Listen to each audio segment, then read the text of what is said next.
Bu yerni olsangiz, biznes qilsangiz, siz mijozni emas, mijoz sizni qidirib kelarkan. Nimagaligini esa video davomida aytib o'taman. Bitta emas, bir necha bizneslarni yo'lga qo'yib olsangiz bo'ladigan, narx tomondan sizni qiynamaydigan joy topib keldim. Ana-mana bilan birorta ish boshlamay, bu yilni ham tugatmoqchimisiz? Kanalimiz orqali har xil takliflarni berib borayotgan bo'lsak, shunda ham harakat boshlamasangiz, endi o'zingizdan xafa bo'ling. Umumiy maydoni 13 sotixni egallagan. Ichida shunaqa manzarali gullargacha ekib qo'yilgan ushbu joyni ko'ring.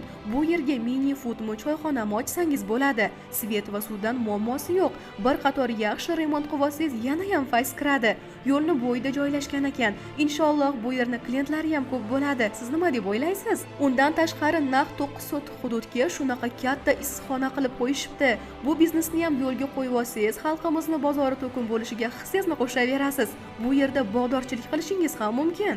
Endi eng qiziq joyiga keldik, ya'ni narxiga. Ishonavering, siz o'ylagandan ancha arzon so'rashyapti. Katta yo'lni bo'yidagi bir necha xil biznes qilsa bo'ladigan ushbu joy uchun 45 ming kami bor deyishmoqda. Ekranda nomerlarni qoldirdik, bog'lanib o'zaro gaplashaverasiz. Manzil bo'lsa Uchko'prik tumani, Sobirjon mahalla fuqarolar yig'ini, Tinchlik ko'chasi 4-uy. Biznes qilishim kerak deb vaqtini cho'zib yurgan tanishlaringizga shu videoni yuborib qo'ying-da, ko'rasiz sizga qanaqa rahmat aytishini.